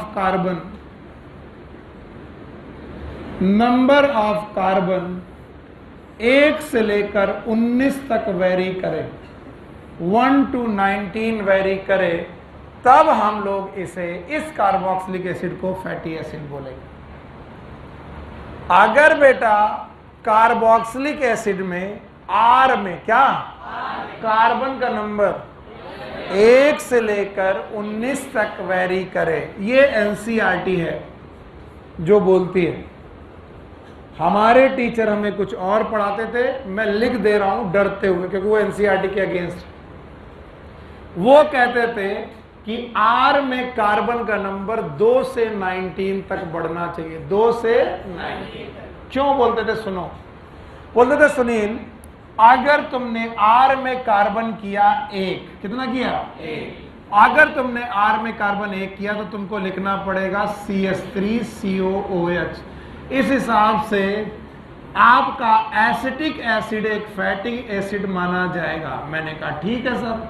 और बोलते हैं fatty acid they are derive from sugars. किससे डिराइव किए जाते हैं? सुगर. और सुगर्स में मिनिमम कार्बन कितने हैं? 3. तो अगर सुगर में मिनिमम कार्बन 3 है तो फैटी एसिड में भी कितने होने चाहिए? 3. इसलिए वो एसिटिक एसिड की बजाय CH3 CH2 COOH को पहला फैटी एसिड मानते थे. और उनके हिसाब से फैटी एसिड में मिनिमम कितने कार्बन होती है? 3. 2 अगर R में तो 1 COH. गड़बड़ कर रहे भाई साहब? कोई मतलब नहीं, किसी ने सुना ही नहीं. बोलो फैटी एसिड का फॉर्मूला, इससे क्या बोलेंगे? Considered as. सारे के सारे carboxylic acid they are considered as fatty acid. क्या कुछ है? क्या कार्बन का नंबर पूरे मॉलिक्यूल में कि R में? पूरे मॉलिक्यूल में कि R में? R में कितना होना चाहिए? Minimum 1, maximum 19. अगर मिनिमम 1 हुआ तो बताओ R में 1 और COH में 1, तो टोटल कार्बन 2 से लेकर 20 कार्बन तक, यानी मिनिमम कार्बन जिसका फैटी एसिड पाया जाना चाहिए 2, अकॉर्डिंग टू. सो मत जाओ अकॉर्डिंग टू. लेकिन मेरे टीचर ने मुझे पढ़ाया कि मिनिमम कार्बन किसमें? R में. तो R में अगर 2 कार्बन हो गए तो 1 COH. तुम बेटा फैटी एसिड में 3 से 20. देखो ये इतना कंफ्यूजिंग है कि तुमको मेरे टीचर की कहानी की वजह से एनसीईआरटी भूल जाना पड़ेगा. तो मैं वो क्यों पढ़ाऊं जो एनसीईआरटी में नहीं है? हटो भागो. ये है एनसीईआरटी में. मैंने इसलिए पढ़ा दिया क्योंकि कंफ्यूजन बहुत होता है. फिर बाद में लोग लड़ते हैं मुझसे, सर एक बुक में 3 से 19 दिया है, आपने 2 से 20 दिया. अब बताओ R में कितना कार्बन? अगर R में 1 तो COH में तो 1 और 1, तो मिनिमम कितने कार्बन का फैट? 2. तो एनसीईआरटी के हिसाब से मिनिमम कितने कार्बन? 2. और मैक्सिमम, क्योंकि अगर इसमें 19 हो गया तो इसमें 1, 19 और 1 20. चलो शुगर में मिनिमम कितने कार्बन? अमीनो एसिड में? हाँ, फैटी एसिड में 2. उसे नहीं मानना है. क्या मानना है? एनसीईआरटी. तो तुम्हें 2 टीचर की माननी की एनसीईआरटी. अब देखो एनसीईआरटी क्या कह रहे हैं. R में कितने कार्बन कह रहे हैं? पता नहीं.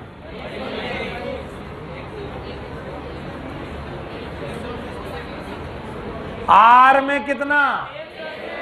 तो अगर R में 1 तो COH और 1 तो कितना? 2. और R में 19 तो COH में 1, टोटल 20. तो बताओ कितना? 2 से 20. कंफ्यूज हो अभी भी? तो मैंने ही तो कंफ्यूज किया है, क्योंकि मैंने रियल चीज पढ़ाने की कोशिश की, मैंने कंफ्यूज कर दिया। फिर से बोलो, क्या RCOH को फैटी एसिड बोलेंगे? No sir. लेकिन किसी भी RCOH को? क्या फॉर्मिक एसिड एक फैटी एसिड है? नहीं है। क्यों? क्योंकि मैंने डिसाइड किया है कि R में मिनिमम कार्बन A और मैक्सिमम, अगर R में 1 हुआ तो 1 किसका मिलेगा? COH। तो R में 1, COH में 1, 2 कितने हुए? 2। तो मिनिमम कितने कार्बन का पैड? 2 कार्बन से 20 कार्बन तक टोटल बेटा होंगे, और वो क्या कहलाएंगे? Fatty acid. अभी भी नहीं आया? कितने लोगों को नहीं आया? हाथ उठाओ। खड़े हो। अनिकेत बाबू, कहा नहीं आया? हाँ? 1 से 2 दे रहा है, 19 दे रहा है। तो बेटा 1 से 19 तो हम भी लिखे। देखो ये काले का, देखो 1 से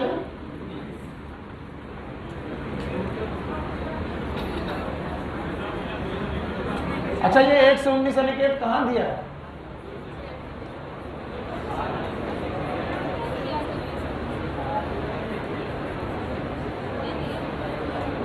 किसमें दिया? मतलब पढ़े नहीं है पूरा?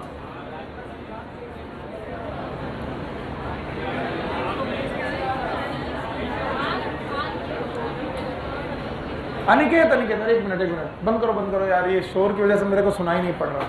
थोड़ी देर के बाद अभी फिर से चलवा दे। हाँ अनिकेत, क्या क्वेश्चन है? शाबाश, बहुत बढ़िया। तुम्हारा क्वेश्चन हो सकता है सबका हो, प्लीज बताओ। देखो अनिकेत, इधर देखो, सामने देखो। ये मेहनत मुझसे तुम ही करवा सकते थे, क्योंकि आज मैंने तुमको डांटा ना। R में 1 कार्बन तो CH3COOH, बताओ ये क्या है? Acetic acid. बोलो क्या है? R में 1 कार्बन, बाकी COH, तो टोटल कितने कार्बन? तो बताओ एसिटिक एसिड क्या हुआ? क्या हुआ? अकॉर्डिंग टू अमन, आगे वाली एसिड नहीं चली क्या?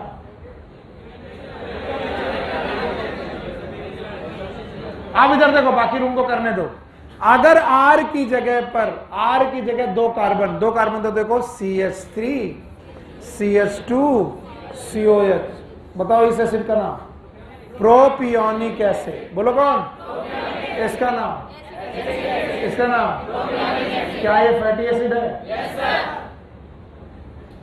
अब R की जगह अब R में 3 कार्बन, CH3 CH2 CH2, ये 3 कार्बन R में, और फिर COH, टोटल कितने?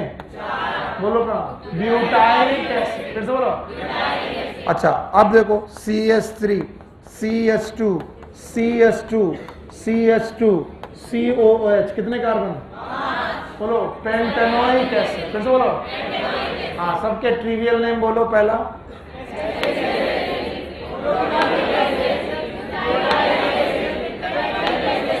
पेंटेनोइक एसिड, याद है? आप जानते हो इन सब में कौन वेरी कर रहा? COH की R। इस R में कितने कार्बन? इस R में, इस R में, और इस R में। और ऐसा कितना वेरी कर सकते हैं? 19 तक, 20 तक नहीं, 19 कार्बन की चेन ले जाओ। तो अगर 19 कार्बन की चेन ले गए तो एक किसका मिलेगा? COH। तो बताओ 19 में 1 जोड़ा 25। हाँ, तो अगर R में 19 है तो फैटी एसिड में कितना होगा? अरे गधे, R में 1 है तो फैटी एसिड में 2। इतनी कमजोर गणित है? अभी नहीं आया?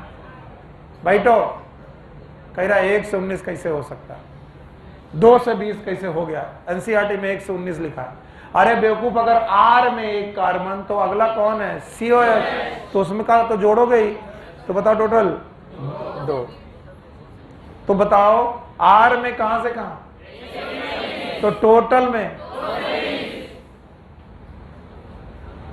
अभी भी नहीं आया। अब कितने लोगों को नहीं आया? हाथ उठाओ, कितने लोगों को नहीं आया? चलो इधर, इधर देखो, उसको भी नहीं आ रहा? नहीं आ रहा?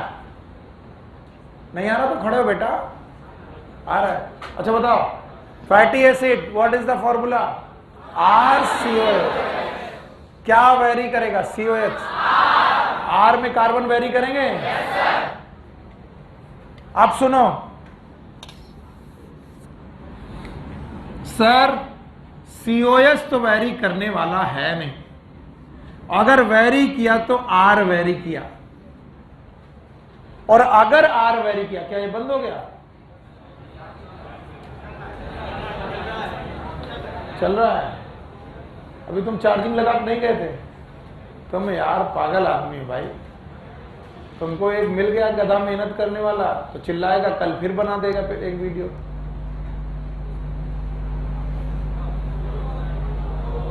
हो नहीं,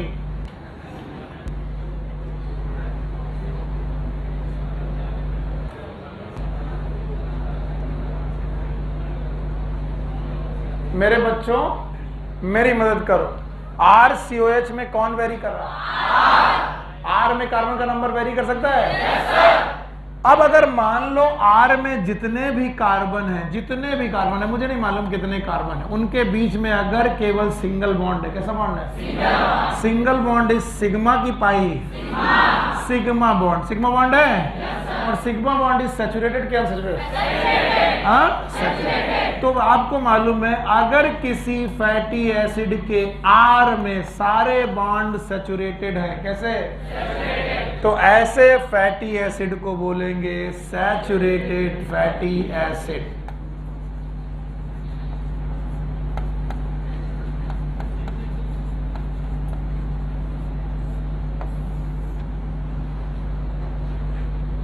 कहीं जाना है? खड़े का हो, आगे आ जाओ, बहुत जगह है। तो हम बता रहे कि सर मैं अकेले खड़े हुए पढ़ रहा हूं, बेवकूफ कहीं के। R में जो कार्बन है, अगर उन सारे कार्बन में सिंगल बॉन्ड हो तो सिंगल बॉन्ड इज, तो ऐसे फैटी एसिड क्या कहलाएंगे? सैचुरेटेड। अब मान लो COS तो वेरी करेगा नहीं, अब R में जो कार्बन है सिंगल बॉन्ड के साथ साथ उनमें डबल बॉन्ड आ जाए, क्या आ जाए? डबल बॉन्ड आ जाए। तो बताओ सिग्मा बॉन्ड के साथ साथ कौन से बॉन्ड? पाई। और पाई बॉन्ड इज सैचुरेटेड कि अनसैचुरेटेड? अनसैचुरेटेड।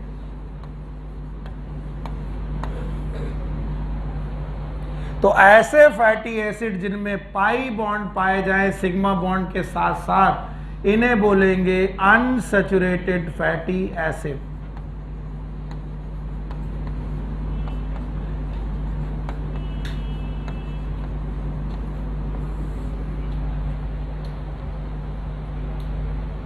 तो बताइए भाइयों बहनों, फैटी एसिड कितने प्रकार के? एक कौन? दूसरा सॉरी, ये जब तक ऐसे लिखा रहेगा तुम्हारे कुछ भी पल्ले नहीं पड़ेगा, क्योंकि ये मैं समझा रहा हूं, आपको कितना समझ में आ रहा है आप जान। इससे बाय करते हैं और एक बार फिर से कहते हैं कि भैया फैटी एसिड सर फिर से समझा दीजिए। ये लिखा मैंने, देखो कितनी मेहनत हो रही। ये लिखा फैटी एसिड और फिर लिखा फैटी एसिड बराबर RCOOH, फिर R में लगाया स्टार और बताया R में कार्बन का नंबर 1 से 19, 1 से 19, तो टोटल कार्बन नंबर 2 से 20। फिर लिखा these fatty acid are of two type, one is SFA। अब मैं जा रहा हूं टेक्निकल लैंग्वेज पर। SFA बोलो, सैचुरेटेड फैटी एसिड।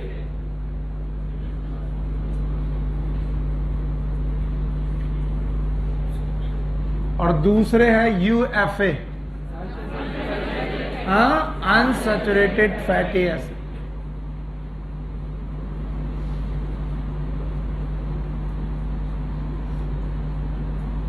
तो भाई फैटी एसिड दो प्रकार के, एक सैचुरेटेड और एक, अब ध्यान सुनो, अगर R में पाए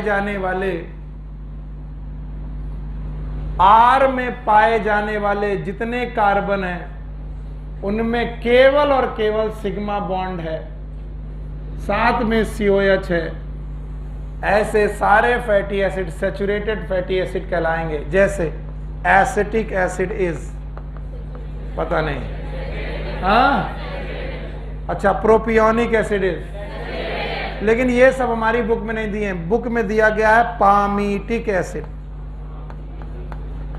पामीटिक acid is a saturated fatty acid.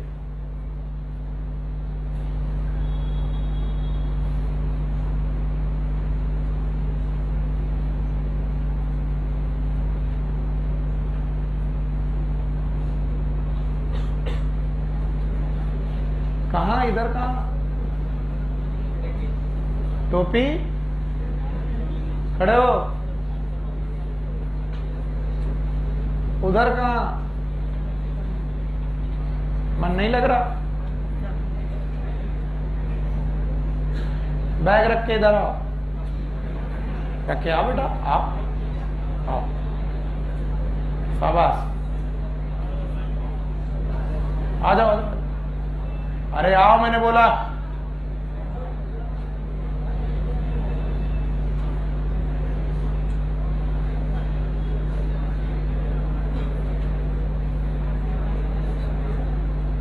मन नहीं लग रहा, बस मन नहीं लग रहा,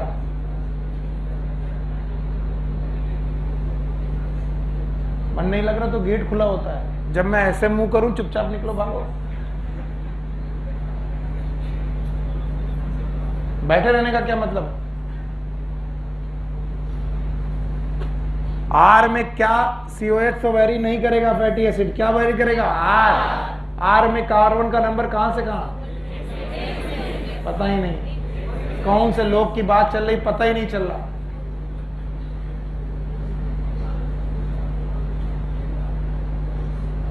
R में कितने नंबर, 2 से 20 की 120, 2 से 20। उधार में पढ़ाने के लिए भेजे गए हो क्या, यहां तुम्हारे बदले कोई और पढ़ जाएगा क्या।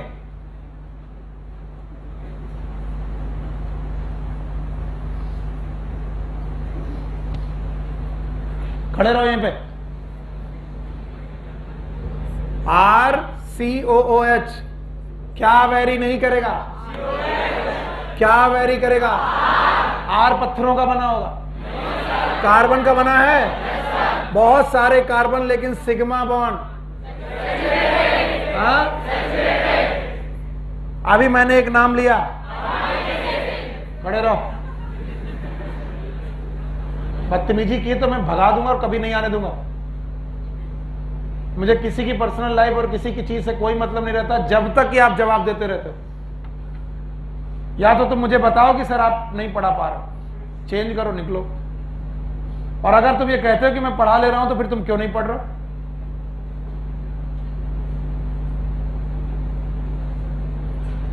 R में कार्बन के बीच में कौन सा बॉन्ड, सिग्मा सैचुरेटेड होता है। मैंने बोला पामीटिक एसिड में टोटल 16 कार्बन। अगर ये क्वेश्चन का जवाब तुम देगा तो तुम्हें छोड़ देंगे। पामीटिक एसिड में कितने कार्बन, R में कितने,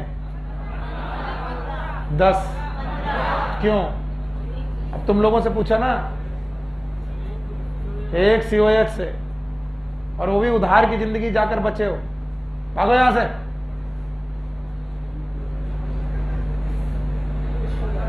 अब पामीटिक एसिड सबको लिखना है क्योंकि तुम सब लोग मदद करते हो, तो लिखो 15 बार 16 बार, बोलो CH3 CH2 CH2 CH2 लिखो। अब बुरा लगेगा। 1 2 3 4 5 6 7 8 9 10 11 12 13 14 15 16 COOH। और किसी के सामने लिख दो, कहते हो कि इसको केमिस्ट्री आती नहीं है। क्यों? क्योंकि 15 में 14 बार, एक बार, तो 14 और एक बार, हाँ तो बोले जाएगा CH3 ब्रैकेट में CH2 14 बार COH। अब जरा पेज नंबर 145 देखो, यही लिखा है पामीटिक एसिड CH3 CH2 14 बार CH2 और COH मिला। कौन सा एसिड? और सब लोग बताओ इसमें पाई बॉन्ड की सिग्मा बॉन्ड? दोनों। तो बताओ सैचुरेटेड की फैटी एसिड बाजार में पाम ऑयल के नाम से मिल रहा, मतलब पाम ऑयल में one of the content, not all content, one of the content is palmitic acid. Palmitic acid are में कितने कार्बन? टोटल। सैचुरेटेड की अनसैचुरेटेड? सैचुरेटेड। आपकी एनसीईआरटी में इनके नाम के बारे में लिखा गया है, तो मैंने इनको बस सैचुरेटेड नाम दिया है ताकि आपको मालूम चल जाए कि सैचुरेटेड का मतलब क्या हो। और सुनो, जब जब आप बॉडी में सैचुरेटेड फैटी एसिड खाओगे तो इनकी पहचान क्या है? ये रूम टेम्परेचर पर, कढ़ाई के टेम्परेचर पे नहीं, रूम टेम्परेचर पर सॉलिड मिलेंगे। ऐसे डालडा रूम टेम्परेचर पर सॉलिड, मस्टर्ड ऑयल लिक्विड, वो सॉलिड। रूम टेम्परेचर पर घी भी कई बार सॉलिड, कभी कभार होता है। पहले रूम टेम्परेचर डिसाइड करो, 25 है, 27 है कि 30 है? हाँ? तो जिस दिन रूम का टेम्परेचर 35 डिग्री होगा तो वो रूम टेम्परेचर नहीं कहलाएगा। बेवकूफ सर, हमारे कमरे का टेम्परेचर 35 डिग्री था तो वो रूम टेम्परेचर हुआ। आइटम होगा, रूम टेम्परेचर का भी कोई टेम्परेचर होता है, फिक्स है 25-27। अब तुम्हारे रूम का टेम्परेचर अफ्रीका में, तो हम क्या करें? सर हमारे कमरे में अफ्रीका में 45 डिग्री था तो हम तो उसे रूम टेम्परेचर मानेंगे। तो तुम हो आइटम।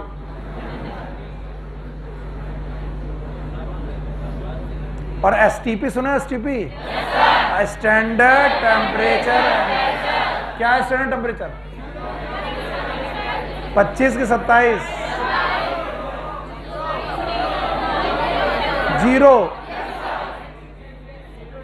0 degree centigrade.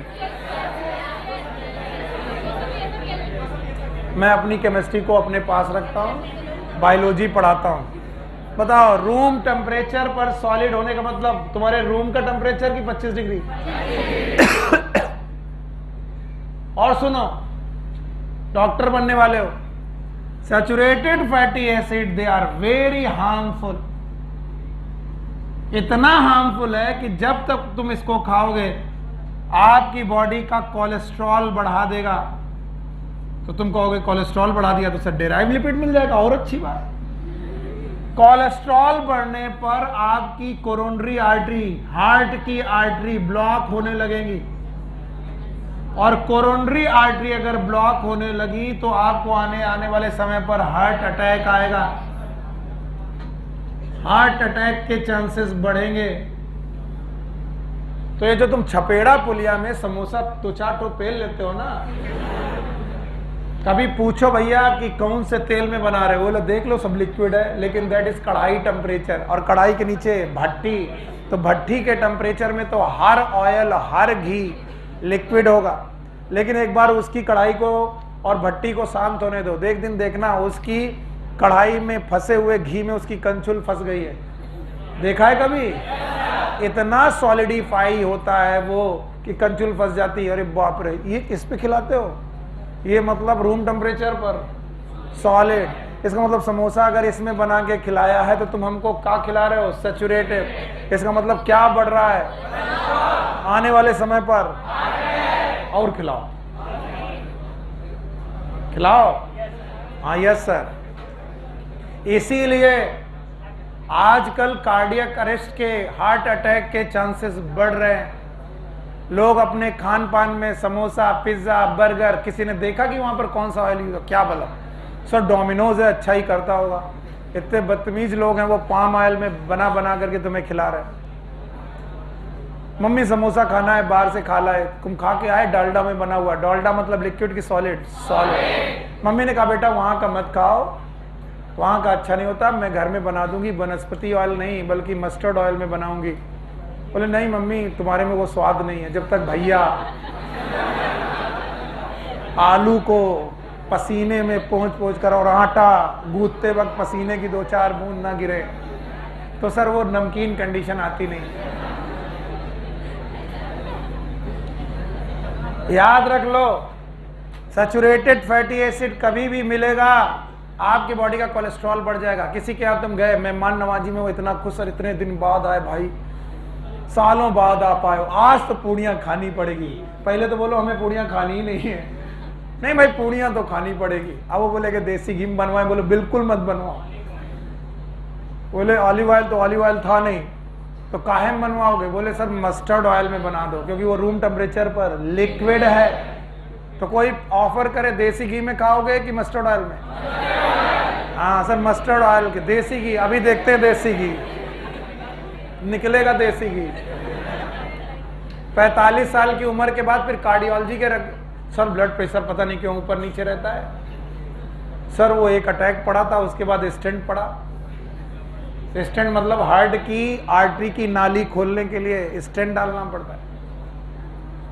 जाओ कार्डियोलॉजी में देखो जाकर के 45 साल की उम्र के लोग, जो सबसे रीसेंट अभी अटैक पड़ा था, अभी न्यूज़पेपर में भी आया था, शायद 13 या 14 साल का बच्चा था। यस अभी भी तुम जाओ 45 साल कोई उम्र हार्ट अटैक की उम्र नहीं होती। 60 के बाद सोचा था भाई 60 के बाद आर्टरीज में कुछ ब्लॉक हो गया होगा। यहाँ 40-45 में एक दिन सर आए नहीं। बोले क्यों नहीं आए? बड़े खुश हो जाएंगे सर, एक दिन की छुट्टी मिलेगी। वाह अच्छा छुट्टी चाहिए, बदतमीज। Due to health issue.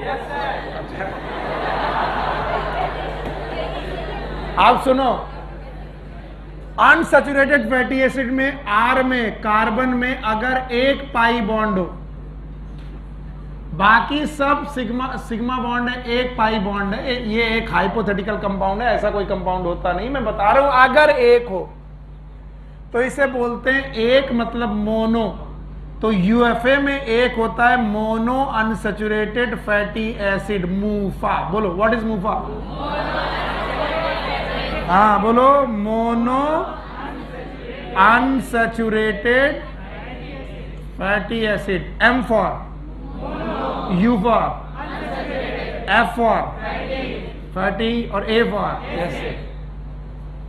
और अगर आर में सी के बीच में 2 पाई बॉन्ड हो, 2 या 2 से ज्यादा पाई बॉन्ड हो, 2 या 2 से, तो बताओ मोनो की पॉली? इसे बोलेंगे फूफा।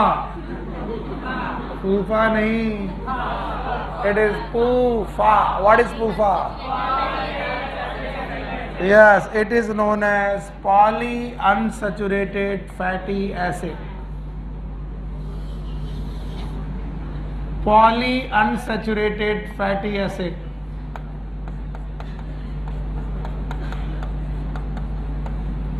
तो बताओ अनसैचुरेटेड फैटी एसिड कितने प्रकार के? 2। एक कौन? मूफा और एक ऊफा। सुनो, और इन बॉन्ड की पोजीशन के हिसाब से सेकंड जो डबल बॉन्ड या ट्रिपल बॉन्ड है वो किस पोजीशन पर है, इस बेसिस पर ओमेगा, अल्फा, बीटा इस तरीके के अमीनो एसिड पढ़े जाते हैं। क्या तुमने कभी ओमेगा सुना है? अमीनो एसिड नहीं सुना? नहीं सुना, छोड़ो भैया। आई एम सॉरी, मैं गलती पढ़ा रहा हूं। ऊफा, ऊफा कितने प्रकार के? 2।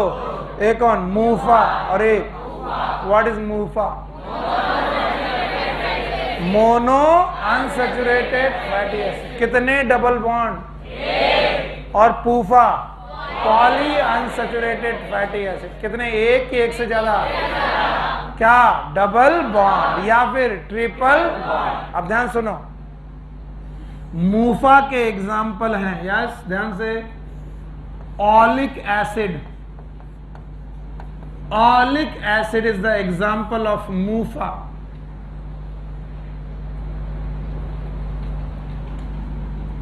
और पूफा के एग्जाम्पल्स में, पूफा के एग्जाम्पल में 3 नाम लिखेंगे। लिनऑलिक एसिड, लिनऑलिक एसिड, ऑलिक के आगे लिन लगा दो, लिनऑलिक एसिड, लिनऑलेनिक एसिड,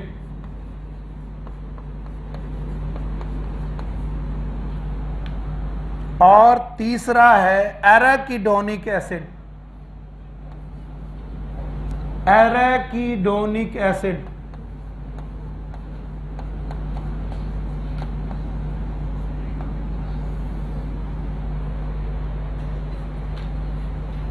यहां लिख दे रहा हूं तीनों में से एराकिडोनिक शायद तुम्हें ना दिखे, यही एनसीईआरटी में दिया है, एराकिडोनिक एसिड।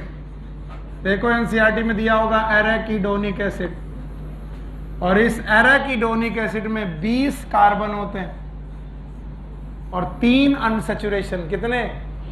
3 अनसैचुरेशन का मतलब कितने पाई बॉन्ड? 3 नहीं आया। और 3 पाई बॉन्ड का मतलब मोनो की पॉली? पॉली। 20 कार्बन, कितने कार्बन? 20 कार्बन का एसिड है एराकिडोनिक एसिड।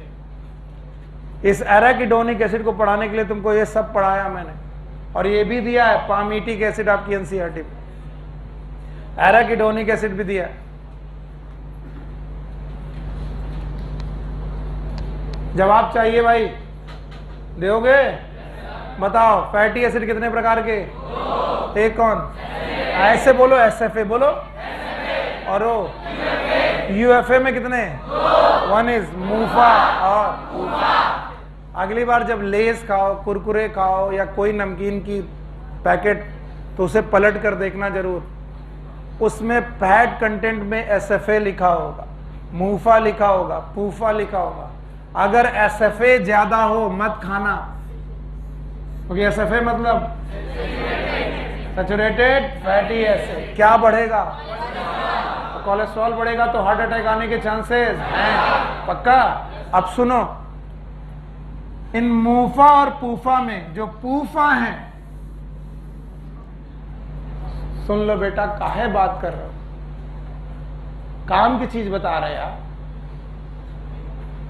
ये जो पूफा है, पूफा में कितने हैं? 3। बोलो कौन? लिनऑलिक। These are known as essential fatty acid.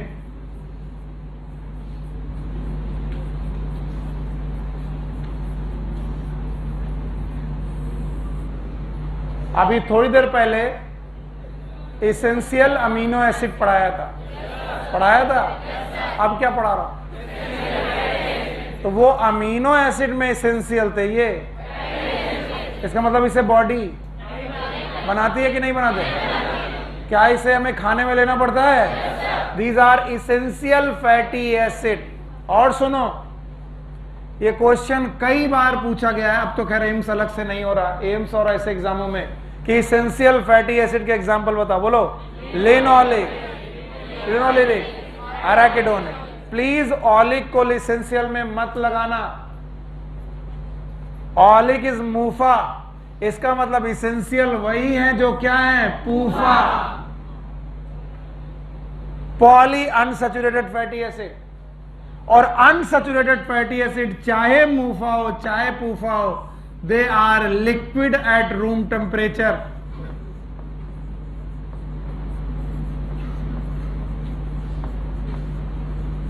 Room temperature पे ये लिक्विड होते हैं। और सुनो, ये कोलेस्ट्रॉल लेवल को कम करते हैं, कोलेस्ट्रॉल लेवल को ये कम करते हैं। और अगर कोलेस्ट्रॉल लेवल को कम कर रहे हैं, then these are safe to heart, आपके हार्ट के लिए सेफ हैं। इसीलिए जिनके घरों में हार्ट अटैक आ गया किसी को भी, तो डॉक्टर उनसे कहते हैं सफोला में खाना बनाओ। सफोला नाम का ब्रांड है, सफोला। और इस सफोला नाम के ब्रांड में जब आप खाना बनाएंगे तो इसमें बेटा पॉली अनसैचुरेटेड की भरमार होती है। और अगर सफोला पॉलीअनसैचुरेटेड की भरमार है, इसका मतलब है वो हार्ट के लिए अनसेफ की सेफ, सेफ, और रूम टेम्परेचर पे सॉलिड की लिक्विड, लिक्विड। तो बताइए, कभी भी कोई तुमसे ऑफर करे कि ऑयली चीज खानी है, तो कैसा ऑयल लोगे जो रूम टेम्परेचर पे सॉलिड की लिक्विड? तो बताओ, देसी घी बढ़िया कि मस्टर्ड ऑयल? चाहे कोई कितना भी कहते कि नहीं सर देसी घी हमारे यहाँ पर बड़ा बढ़िया माना जाता, देसी घी कई बार रूम टेम्परेचर पे कैसा है? सॉलिड। कई बार का मतलब कब? टेम्परेचर अगर 25 डिग्री लोगे तो सॉलिड है। बाकी गाय और भैंस, कई बार कहने का मतलब ये है, भैंस वाला जो होता है उसमें बेटा फैटी एसिड ज्यादा है और इसलिए वो सॉलिडिफाई होता है, और गाय वाला थोड़ा लिक्विफाई। याद है? इसलिए भैंस वाला तो आप बिल्कुल अवॉइड करिए, बिल्कुल अवॉइड करिए। आप कहोगे अच्छा पढ़ा रहे हो सर, गांव में पढ़ाया जाता देसी घी खाओगे तो बॉडी बनेगी, और ये बता रहे देसी घी कम खाओ। हमारे पास तो घर में एक मस्टर्ड ऑयल था, उसे हम लोग बोलते थे कड़ुआ तेल।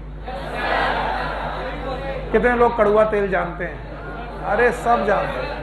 और कड़ुआ तेल की विशेषता है, खाना बनाओ, सर में लगाओ, बॉडी में लगाओ, हैं? कान में डालो। भाइयों बहनों, चूंकि ये रिचुअल्स हैं और ये चले आ रहे, तो लोग क्या करते हैं कि काजल और तेल, काजल और ये दोनों मना है। आप आने वाले समय पर, भगवान क्या बोल रहा हूं मैं, जब भी आपके घरों में छोटे बच्चे आए, अगर कोई काजल लगा रहा है तो बताओ उसे सपोर्ट करोगे कि अपोज? मत लगाइए, जरूरत। और फिर भी अगर कोई कहे कि लगाना है तो नीचे, लिड में कि नीचे, बिकॉज दे एड्सॉर्ब, एड्सॉर्प्शन करते हैं। क्या करते हैं? एड्सॉर्ब। और हमें मालूम है कि धूल के कण आंख में ना जाएं तो हम नीचे लगाएं, ऐसा नहीं कि लगाने वाले ऐसे ही लगाते हैं, नीचे लगाओ। एड्सॉर्प्शन करता है डस्ट पार्टिकल का। और तेल कभी कान में डालना नहीं है, क्योंकि तेल डालोगे तो फंगस की ग्रोथ होगी, फंगस की ग्रोथ होगी तो आपको बीमारी होगी CSOM, आगे चल के पर्दे में आ जाएगा छेद, और फिर लिए लिए घूमोगे सर अब क्या करें, तो डॉक्टर कहेगा कराओ ऑपरेशन। क्या कराओ? तो कान में क्या नहीं डालना चाहिए? डालना चाहिए। कान में ना लकड़ी डालो, कान में ना, ये भी मत करो। सर ने कर लिया। हाँ, तो बताओ SFA के बाद कौन? ऊफा। ऊफा में दो, वन इज मूफा और PUFA. MUFA oleic acid, PUFA linoleic acid, linoleic acid. बताइए, इसेंशियल फैटी एसिड के नाम याद है? ऑलिक है, कौन है? Linoleic acid, linoleic. ये कोलेस्ट्रॉल को, ये कोलेस्ट्रॉल को, कोलेस्ट्रॉल हमारी आर्टरीज में जम जाता है, अटैक के चांसेस बढ़ते हैं। तो बताओ, रूम टेम्परेचर पे जो लिक्विड है ऐसा ऑयल खाओगे? नहीं खाओगे। और बेटा रूम टेम्परेचर पे जो सॉलिड है वो नहीं खाओगे। तो जो समोसे हैं छपेड़ा पुलिया वाले खाओगे? खाएंगे, खाओ, हमारा क्या। फिर आओगे तो हमारे पास ही खाओगे, तो कार्डियोलॉजी आओगे, फिर चिल्लाओगे कि सर बचाओ बचाओ। कोई बचाएगा नहीं। हमारे को देखते ही बोल रहे हैं कि सर, अरे सुन लिया था बेटा, तुम्ही को देख रहे हैं। जब हमने कहा खाओगे कि नहीं खाओगे, तो तुमने बोला खाएंगे। और तुम्हें मालूम नहीं, तुम्हारे टीचर को शोर में ज्यादा सुनाई पड़ता है। खड़े हो तुम रेड के पीछे, हाँ उतनी दूर से मैंने सुन लिया। अरे तुम नहीं है, हाँ तुम खड़े हो। हमने कहा खाओ कि नहीं खाओगे? तक खाएंगे।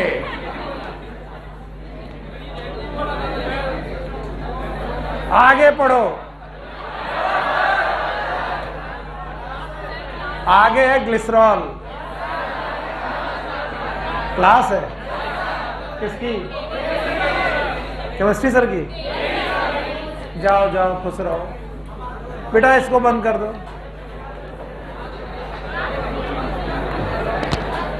शाम को 6 बजे आज का टॉपिक है कैंसर।